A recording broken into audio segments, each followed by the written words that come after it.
ही सुंदर कहा है संत कबीर ने। अरे ध्रुव ओढ़ी प्रहलाद ने ओढ़ी सुकथ निर्मल कीरी, ध्रुव ओढ़ी प्रहलाद ने ओढ़ी सुकथ निर्मल कीरी। अरे ध्रुव ओढ़ी प्रहलाद ने ओढ़ी सुकथ निर्मल कीरी, ध्रुव ओढ़ी प्रहलाद ने ओढ़ी सुकथ निर्मल कीरी।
सद्गुरुदेव भगवान की। मालिक पूछे गो चदरिया तेरी कैसे बिगड़ी, बड़े भाग्य से ये मानव देह मिली है, इसे व्यर्थ मत गवाओ। तो कहा है जब सत्संग मिलता है जीव को, उसके अंदर के अज्ञान रूपी जो काम क्रोध लोभ मोह अहंकार बैठे हुए हैं, बोले इनकी फिर विदा हो जाती है। अज्ञान हेतु कृत मोह मदांधकार नाशम, इनका नाश हो जाता है। फिर क्या होता है, बोले तदो उदयते विवेकः, फिर विवेक की जागृति होती है। और जब विवेक आ जाता है ना, तो कहते हैं नहीं आप लोग कभी कुछ ऐसी बात आ जाती, अरे भैया ऐसा हो जाता सोने में सुहागा, कहते हो हाँ। तो जब भक्ति में और ज्ञान में यदि आपको भक्ति है ज्ञान है आपके अंदर सब कुछ अच्छा है, और उसके साथ यदि विवेक और लग जाए, फिर तो पूछो ही मत, चार चांद लग जाते हैं, आप कभी फिर गलती नहीं करेंगे। तो कितना परम सौभाग्य है। सच्चिदानंद रूपाय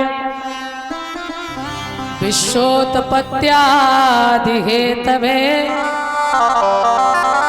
तापत्रे विनाशाय श्री कृष्णाय वयं नमः।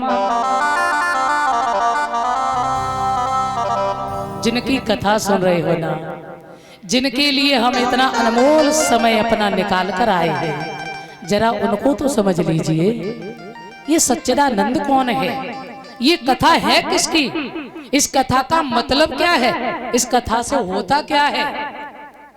ध्यान देना, 7 दिन कथा सुनी धुंधकारी ने, 7 दिन में कल्याण ये करती है कथा। यदि ये कथा अध्यात्म रूप से सुनी जाए तो मैं कहते ये जीवन की सारी व्यथा को खत्म कर देती है, जीव का कल्याण कर देती है। और ये भागवत जी का प्रमाण है, धुंधकारी का 7 दिन में कल्याण किया। धुंधकारी कोई और नहीं है, आप सबके अंदर धुंधकारी है, आप सबके अंदर गौकर्ण भी है। गौकर्ण कौन है, गौ माने इंद्री, कर्ण माने कान। ये चदरिया जो है ना, इस चदरिया में गौकर्ण भी है धुंधकारी भी है। जो अज्ञान बैठा है वही धुंधकारी है, हाँ, और जो ज्ञान है वो गौकर्ण है। भाई हम जब कान से सुनेंगे, कान इंद्री से, और जब ज्ञान को अंदर हृदय में ले जाएंगे और फिर वो हमारे अंदर जब प्रकाश करेगा, अज्ञान अपने आप दूर हो जाएगा। यही तो धुंधकारी है। जब ज्ञान आता है ना तो धुंधकारी भाग जाता है। बोल सच्चिदानंद भगवान की।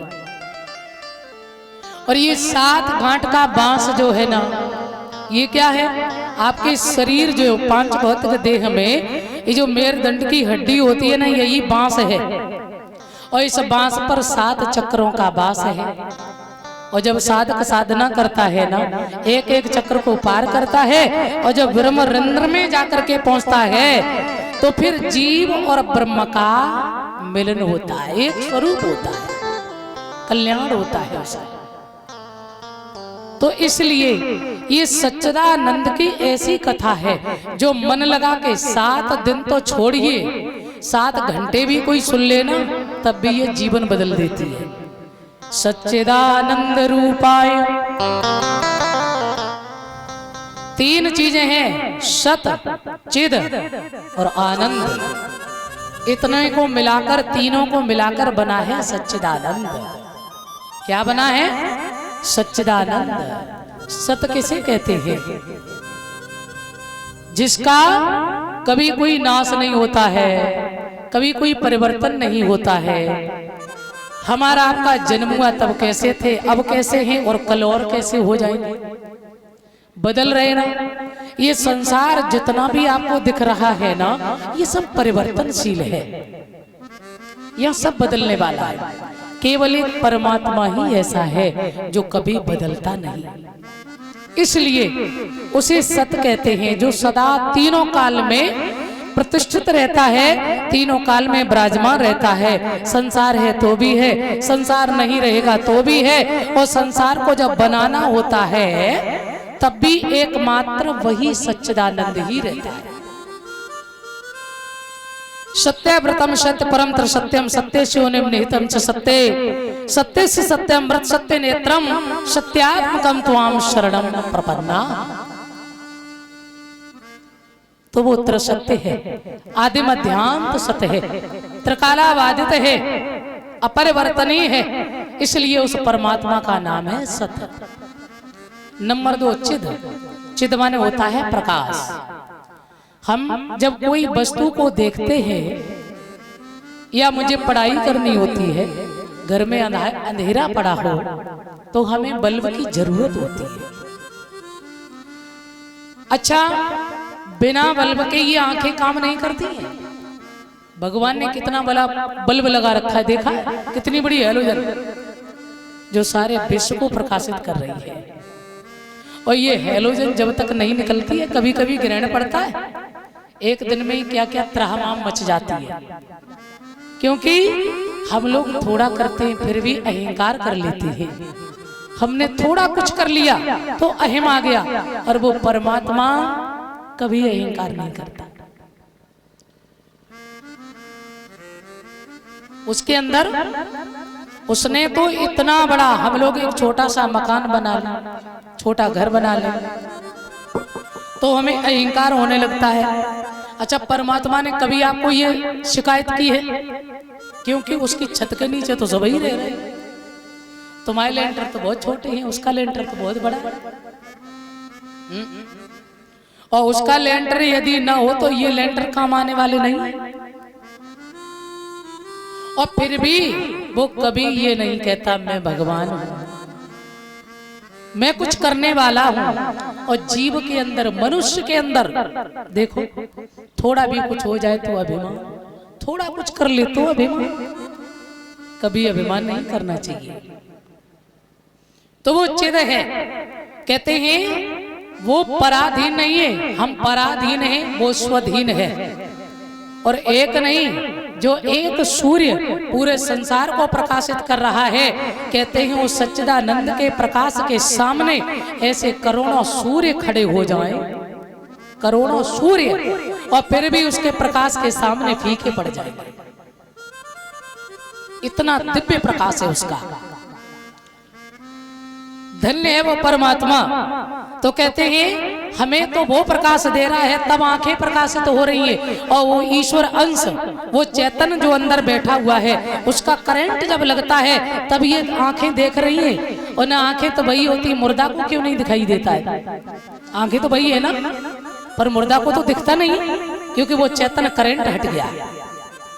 ऐसे ही उस पार ब्रह्म का जब तक ये सूर्य प्रकाश दे रहा है, प्रकाश हो रहा है, सारा विश्व दिख रहा है, हमें सब दिख रहा है, हम पराधीन हैं। और जब बुढ़ापा आता, आंखें रोशनी कम पड़ जाती है। वो कारीगर भी बड़ा अच्छा है, कैसी बढ़िया खूटियां लगाई उसने, काहे बोले बुढ़ापा आएगा, आंखों से दिखना कम होगा, तो बिना खूटी के चश्मा टंगेगा कहाँ? हाँ, उसने बढ़िया, वैसे इनकी कोई जरूरत नहीं थी। हाँ, और ये आंख जो गोलक है ना, ये पूरी आंख थोड़ी देख रही है, इसमें एक छोटा सा बिंदु है बस, उस पे थोड़ा जाला आ जाए ना तो लोग डॉक्टर के पास जाते हैं। अजीब मोतिया बिंदु हो गया आंख में, दिखना बंद हो जाता है, होता है कि नहीं है? छोटा सा बिंदु ही देखता है, और उस पर यदि मोतिया बिंदु हो जाए तो दिखना बंद। पर ये शोभा के लिए भगवान ने बना दिया है, पलक बना दिए। क्यों? ये खिड़की है, कोई चोट वोट लगे, कोई परेशानी हो तो शटर अपने आप बंद। हाँ, ऑटोमेटिक है शटर। मकान की खिड़की लगाने की तुम्हें जरूरत भी पड़ेगी, पर ये मकान तो ऐसा बढ़िया रचो उस कारीगर ने, इसमें आपको कोई जरूरत नहीं, अपने आप ऑटोमेटिक सिस्टम है, सब पूरा ऑटोमेटिक। हाँ, भूख लगे तो अपने आप बताता है कि नहीं? प्यास लगे तो अपने आप बताता है।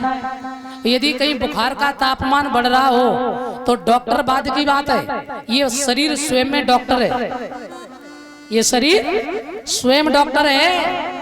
पेट का हाजमा गड़बड़ हो जाए, अजीत तुम्हें दिक्कत हो रही है, खाना बंद कर दो, पर बेईमान मानता नहीं है, मुंह खाए जा रहे, फिर डॉक्टर के पास लदके जाते हैं।